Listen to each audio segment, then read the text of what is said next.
한 주간 동안 우리 기도할 수 있는 기회 주셔서 우리 교회의 은혜가 임한 줄 믿습니다.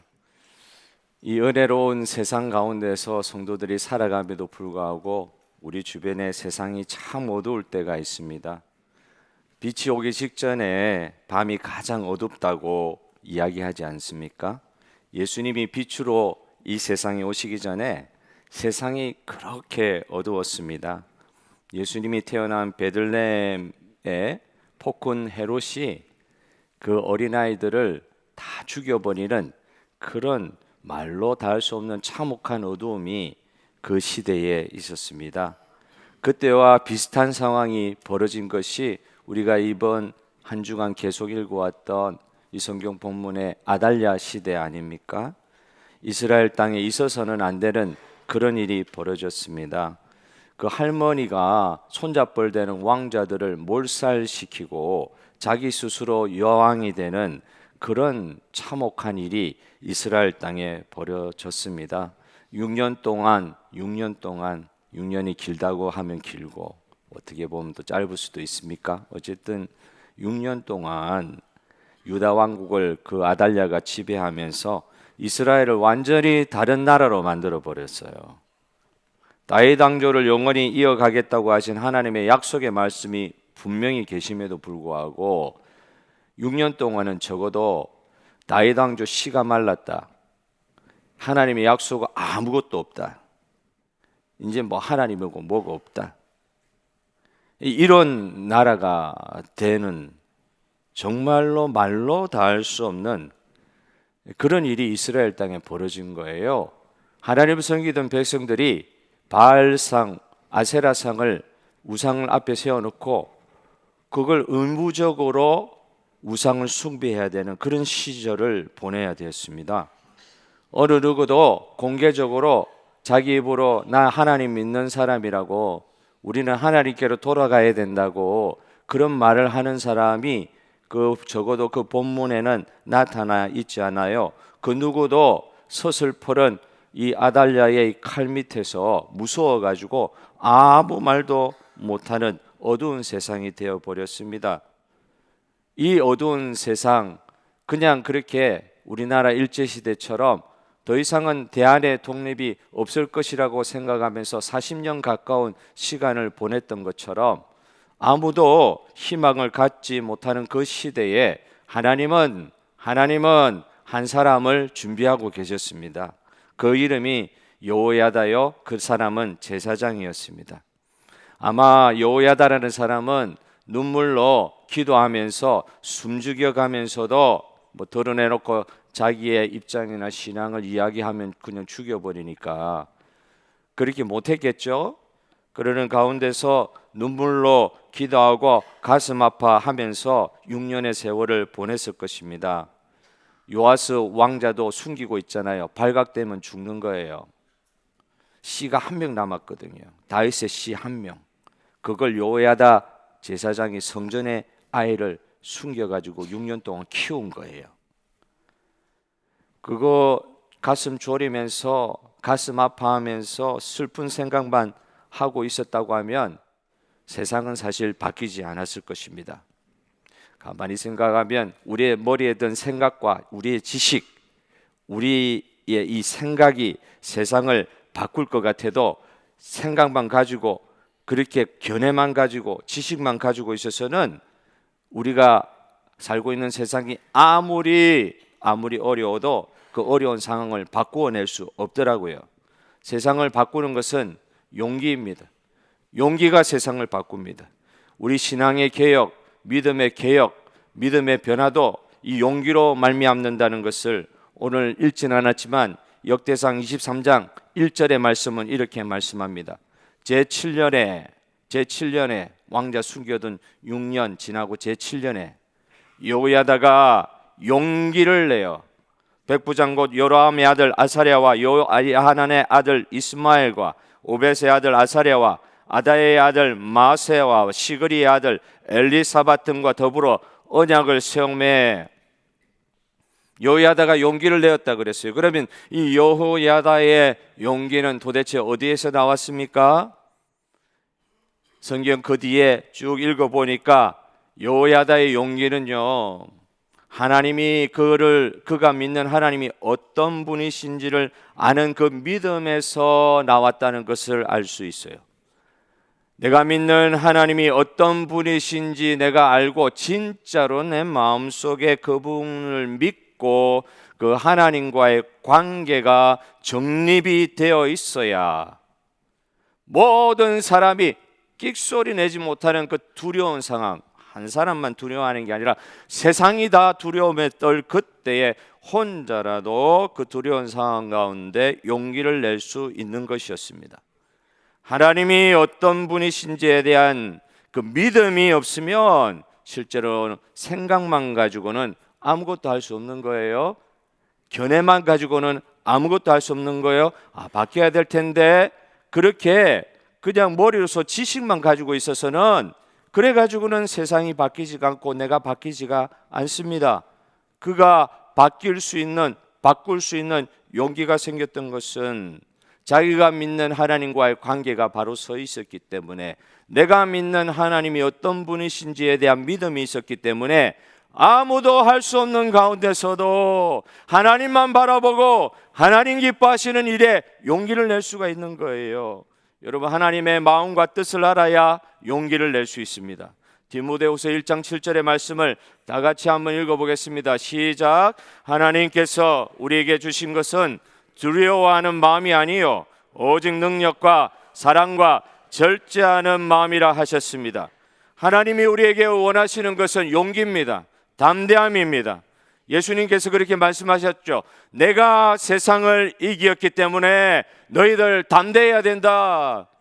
세상이 아무리 우리보다 강하고 교회가 세상의 능력과 권세 앞에서 아무것도 하지 못하는 존재 같아도 내가 세상을 이겼기 때문에 담대하라. 나의 제자들아, 나의 백성들아, 담대하라. 주님이 원하시는 것은 성도의 편에서의 용기였어요. 용기 낼 수 없는 상황이라 할지라도 주님 바라보며 용기 낼 수 있다고 가르치고 계세요. 예수님은 우리도 세상을 이길 수 있는 믿음을 주셨음을 믿으시기를 바랍니다. 두려움이 몰려오면 하나님이 잘 안 보여요. 왜? 우리가 눈으로 보면서 하나님 믿는 게 아니기 때문에. 이게 믿음이잖아요. 눈으로 보고 다 믿을 것 같으면 이 세상에 하나님 안 믿을 사람이 어디 있어요? 다 하나님 믿지요. 하나님 눈에 안 보이세요. 그렇기 때문에 하나님과 관계를 맺는다고 할 때 이건 믿음이에요. 믿음. 내 믿음이 있어야 하나님이, 보이지 않는 하나님이 보이는 것과 같은 그런 주님과의 관계를 맺을 수 있는 것입니다. 그런데 세상에 살다 보면은 두려움이 몰려오면 내가 믿는 하나님이 잘 안 보여요. 순간적으로도 정신을 잃게 되죠. 사고라도 한번 당해 보십시오. 얼마나 1초 2초 너무 급박한 상황이 막 몰려올 때 하나님이 계신가? 순간 정신을 잃을 수도 있어요. 그런데 사랑하는 성도 여러분, 그 순간도 하나님이 상황을 장악하고 계심을 믿으시기를 바랍니다. 목구멍에서 숨이 넘어가는 것을 뭐라고 그러죠? 목구멍에서 숨이 넘어가는 걸 뭐라 그래요? 죽는다 그러잖아요. 죽는 게 대단한 것 같아도 우리가 항상 이렇게 숨이 들락날락 하면서 우리가 살고 있잖아요. 그런데 이 숨이 이 목에서부터 그냥 멈춰버리면 그게 죽는 거라고, 육체로 죽는 거라고요. 이 순간이지 않습니까? 그 어려운 일이, 두려운 일이 몰려올 때도 그런 것 같아요. 순간적이에요. 막 주님 믿던 믿음이 한순간에 다 날아가. 주님 믿는 그 믿음의 말 한순간에 다 날아가 버려요. 그러나 그때가 주님을 믿어야 할 순간입니다. 그래서 제가 자주 말씀드리잖아요. 임종하시는 성도님한테 찾아가 가지고 용기를 북돋아주는 그런 역할을 목사가 해야 되잖아요. 모든 게 끝이고 흑암이 밀려오는 그 순간이 믿어야 될 때예요. 그 순간이 용기를 내야 될 때예요. 다 죽었다 할 그때가 세상을 이기신 주님을 믿어야 할 순간입니다. 성도는 이런 데 익숙해야 돼요. 이걸 잘 훈련해야 돼요. 위기가 닥치는 바로 그 순간에 예수님을 의지하면 승리할 수 있을 줄 믿습니다. 믿음의 용기는 보통 아주 어려운 가운데 표현해야 될 때가 많더라고요.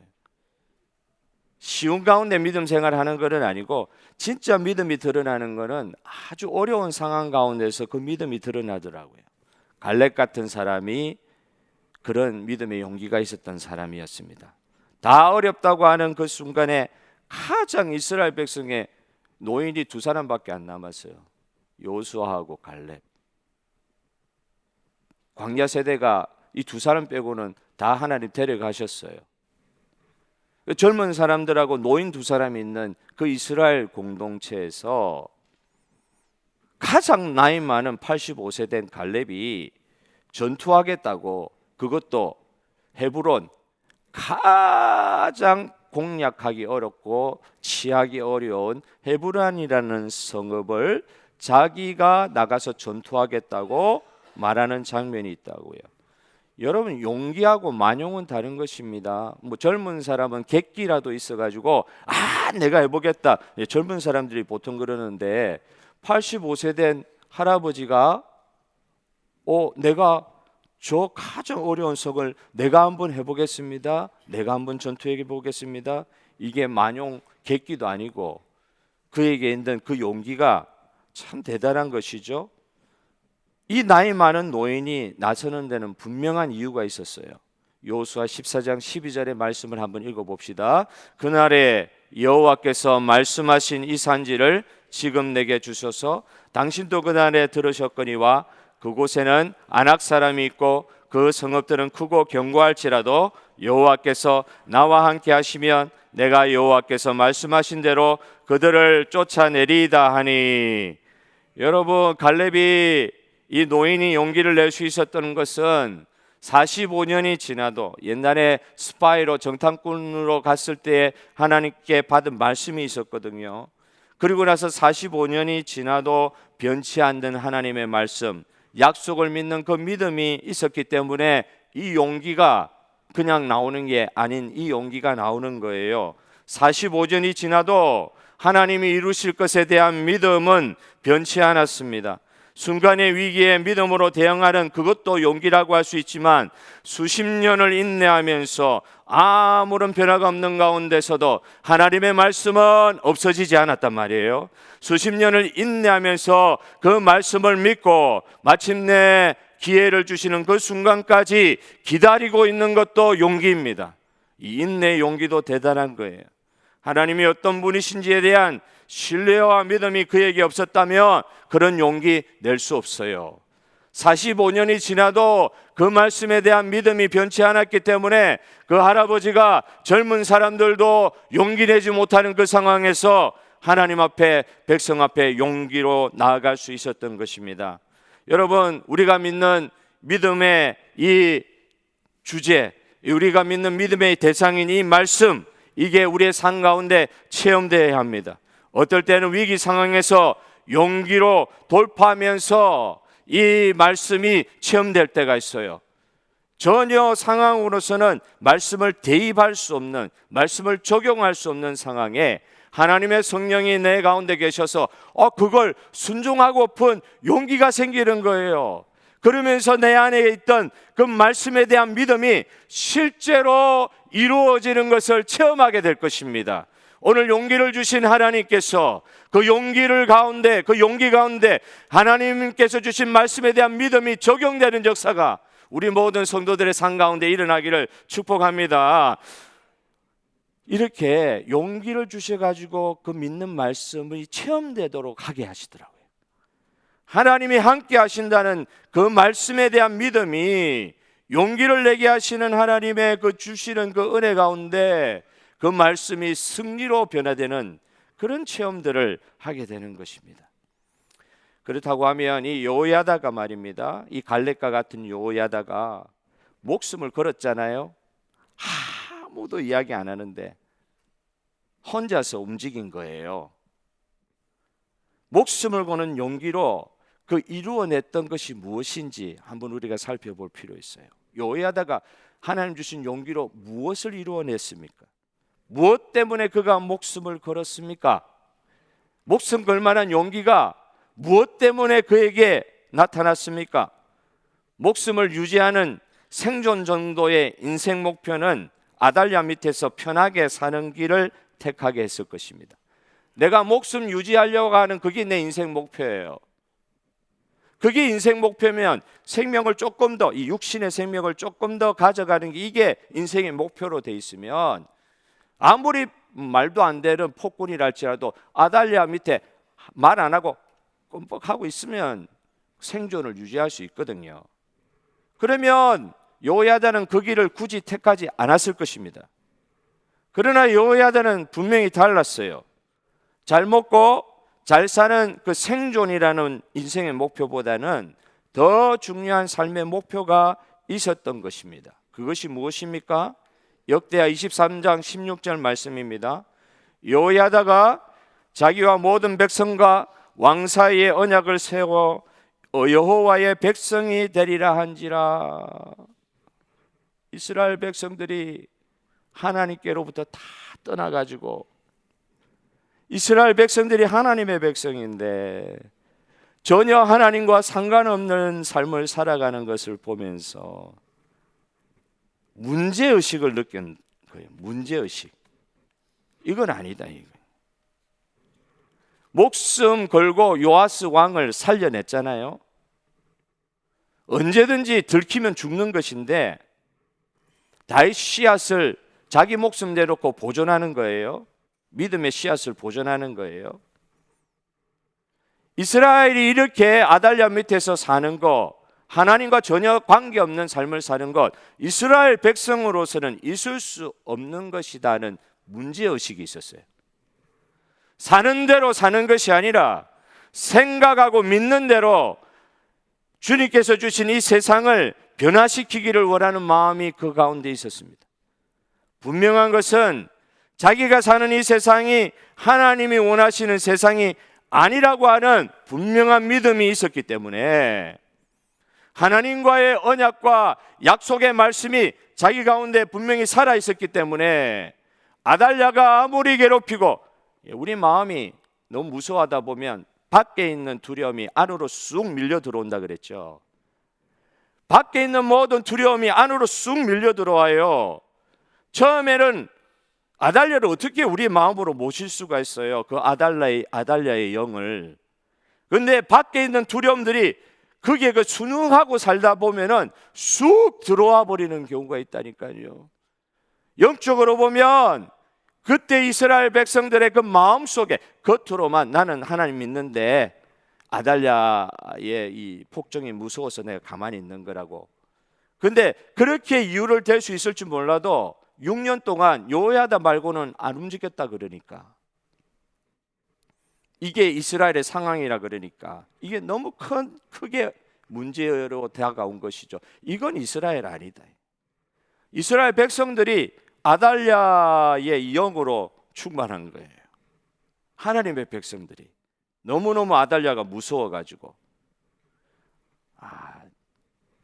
진짜 시험이 강력하면, 시험이 맹렬하면 자기 마음 속에 하나님이 살아계심에도 불구하고 사탄한테 하나님 지른 것처럼 생각이 들 때가 있는 거예요. 이렇게까지 내가 어려울 수는 없다. 그러면서 내가 믿는 하나님이 저 이 세상의 이 영보다 못하셔서 내 기도 안 들어주시는 것 같고, 나를 절망 가운데 몰아내시는 것 같고, 그런 생각이 들면서 더 시험 속으로 들어간단 말이에요. 밖에 있던 아달랴가 내 마음까지 잡아먹는다고요. 여러분, 이 순간에, 그 순간이거든요. 어떤 어려움, 시험이 와도 하나님께서는 절대 사탄한테 지실 수 없습니다. 할렐루야. 여러분, 아무리 큰 시험이 와도 하나님은 승리하십니다. 아무리 내가 죽음 가운데 가도 하나님이 내 생명 보존하십니다. 내 이 영혼을 사탄이 가져가지 못해요. 내 영혼을 하나님께서 지켜주셔요. 그래서 여호야다는 그 상황에서 하나님과의 언약 약속을 기억했기 때문에 용기를 낼 수밖에 없었습니다. 로마서 12장 2절의 말씀을 다 같이 한번 크게 읽겠습니다. 시작. 너희는 이 세대를 본받지 말고 오직 마음을 새롭게 함으로 변화를 받아 하나님의 선하시고 기뻐하시고 온전하신 뜻이 무엇인지 분별하도록 하라. 여러분, 성도는 그 마음을 지키는 게 중요한데 마음이 새롭게 변화를 받아야 용기를 낼 수 있다는 거예요. 세상의 관점에서 벗어나지 않은 채 세상을 바라보면은 아무것도 바꿀 것이 없습니다. 내 마음이 세상의 관점으로 가득 차 있는데 세상이 그냥 밖에 있는 세상에 대한 두려움이 쑥 안으로 들어와 버려가지고 마음의 가치관조차도 세상에게 굴복하고 있는데 이 세상의 관점에서 내 마음이 벗어나지 않은 채 내 눈이 세상을 바라보면 아무것도 바꿀 것이 없는 거예요. 내 자신도 바꿀 수가 없어요. 그런데 무엇이 중요합니까? 주님 말씀하시듯이 내 마음의 변화가 일어나면 세상을 천국으로 바꿀 용기도 허락하여 주시는 줄 믿습니다. 내 자신을 이기고 내 자신을 변화시키는 것이 사실은 가장 어려운 일이 되더라고요. 내 주변을 변화시킬 수 있는 거 그거 어렵다고 생각하는데 어떻게 보면 주변에 있는 상황을 변화시킬 수 있는 것이 내가 없는데 가장 승리할 수 있는 길은 내 자신이 변화되면 되는 거더라고요. 그런데 또한 동시에 내 자신을 변화시키는 게 가장 어려운 일일 수 있어요. 마음 변화받는 게 가장 어려운 일일 수 있어요. 겉으로 좀 변화된 것처럼 보여도 속에 마음의 변화를 받지 않으니까 매 한 가지로 돌아가는 경우들이 얼마나 많아요. 세상을 정복해도 자기 자신을 정복하지 못하는 경우가 얼마나 많습니까? 나폴레옹이 그랬습니다. 하나님의 뜻하고는 전혀 상관없이 살아가면서도 성도의 마음에 부대낌이 없다. 그럼 심각한 거죠. 쑥 들어와 버린 거예요. 세상의 가치관이 들어와 버린 거예요. 세상 방식대로 살아가는데도 성도가 전혀 부대낌이 없다. 이건 심각한 거예요. 성도의 마음의 변화가 새롭게 일어나야 분별하게 되고 현재 처해 있는 이 세상에 처해 있는 삶에서도 자신을 바꿀 수 있는 용기가 생기는 것입니다. 마음의 변화의 계기는 이런 문제의식이에요. 문제의식. 성경적인 표현이 무엇입니까? 이 문제의식에 대한 성경적인 표현이 회개입니다. 회개. 여러분, 우리 너무 어렵게 생각하지는 마십시다. 성경 말씀이 우리 가운데 있는데도 세상의 가치 기준으로 살아가면서 성도가 전혀 마음에 가책이 없으면 절대 하나님 앞에 회개하는 마음 생기지가 않아요. 회개가 안 돼요. 세상 살만한데 회개가 나올 수가 없죠. 세상에 적응하고 사니까. 그런데 성경 말씀과 다른 내 마음의 상태, 생활 태도에 대해서 회개하기 시작하면 놀라운 일들이 일어나는 것입니다. 어제도 형제하고 이야기하는데 검찰청에서 일하시는 분이 극악한 범죄자들을 이렇게 다루는 직업을 가지고 있는데 무슬림들이 범죄하는 경우가 많이 있대요. 백인하고 무슬림들의 그 중범죄 데이터가 높다고 이야기하더라고요. 그 무슬림들이 묘하게 술을 안 먹습니다. 왜? 뭐 때문에 그렇죠? 코란에 술 먹지 말라고 적혀 있기 때문에 절대 술 안 먹어요. 무슬림들. 테러하는 무슬림들 술 안 먹습니다. 그런데도 9.11 테러하는 그 무슬림들은 바에 가서 술 먹고 테러하더라고요. 술 안 먹습니다. 그 사람들. 그런데 희한한 걸 발견하는 거예요. 마약은 잘 먹습니다. 왜? 코란에 마약 먹지 말라는 말이 없거든. 우습잖아요. 이래요. 사람이. 술 먹지 말라는 말은 코란에 있기 때문에 그거 그대로 지켜가지고 술은 안 먹는데 코란에 마약 먹지 말라는 말은 없기 때문에 마약은 먹으면서 범죄를 저지르는 거예요. 이게 말도 안 되는데 한번 생각해 보는 거예요. 이들이 이렇게 그들의 율법 종교 체계를 지키려고 말도 안 되지만 이런 식으로 살아가는데 가끔씩 이런 생각을 하게 돼요.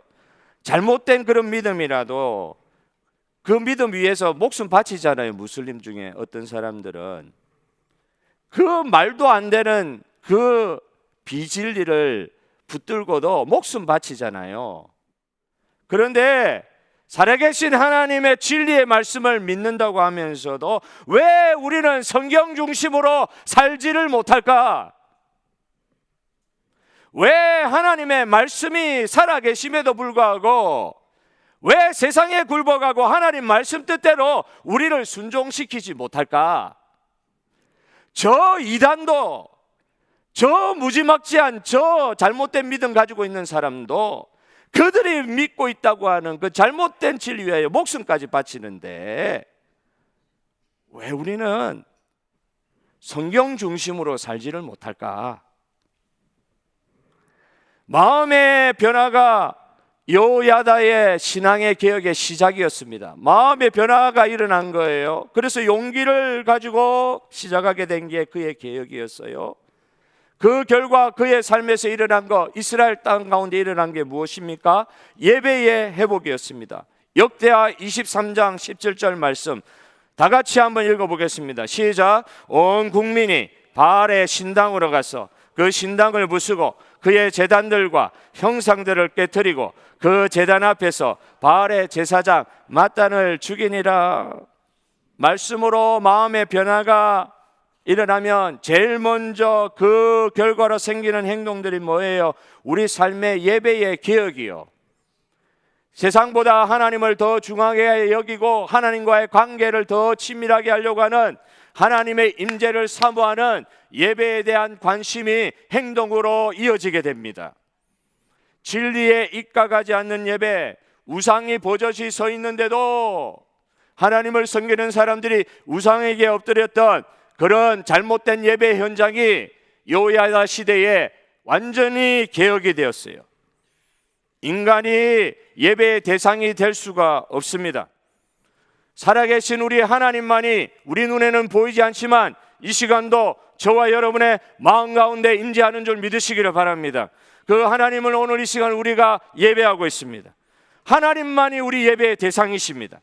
어떤 우상도 우리 삶에 어떠한 중요한 가치도 하나님의 살아계심을 대체할 수 없어요.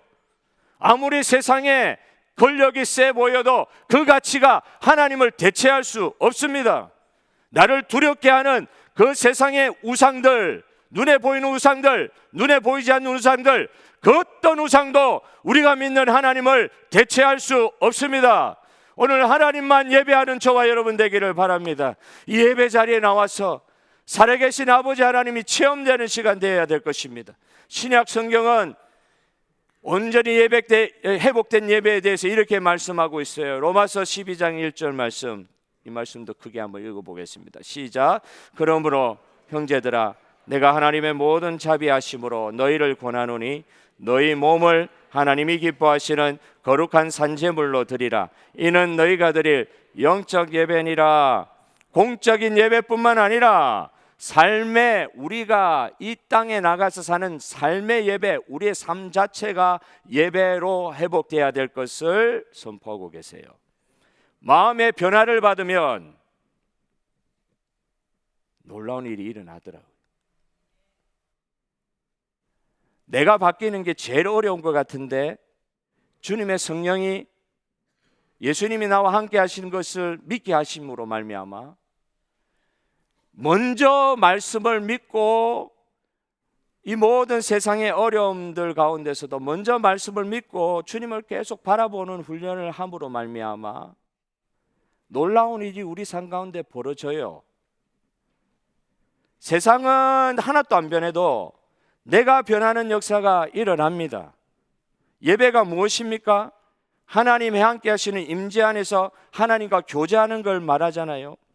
하나님이 우리와 함께 하시는 것이 예배의 현장이잖아요. 우리의 삶의 현장도 하나님이 함께 하시는 현장이 됩니다. 할렐루야. 어느 한순간도 하나님이 주장하지 못하시는 우리의 이 삶의 영역이 없어요. 모든 삶의 영역 하나님께서 우리와 함께 하시고 우리와 그 가운데서 친밀한 관계를 맺기를 원하고 계세요. 하나님이 우리와 함께 하시는 것이 예배인데 신앙의 용기도 아까 갈렙의 말씀처럼, 갈렙의 경우처럼 하나님이 나와 함께 하시겠다는 그 말씀에 근거해서 용기를 냈다고 그랬죠.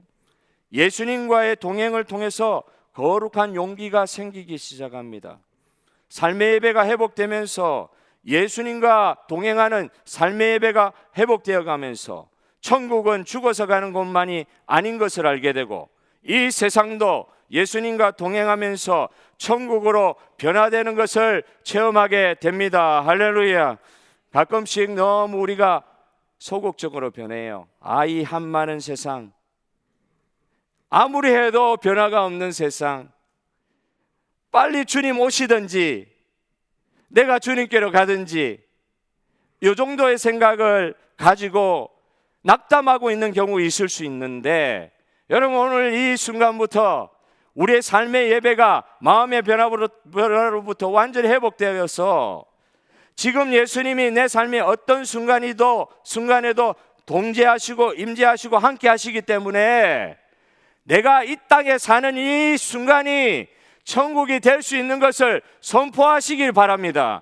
주님께서 그렇게 하라고 하셨어요. 그래서 천국은 죽어서, 내 육체가 죽어서 가는 것이 천국만이 아니에요.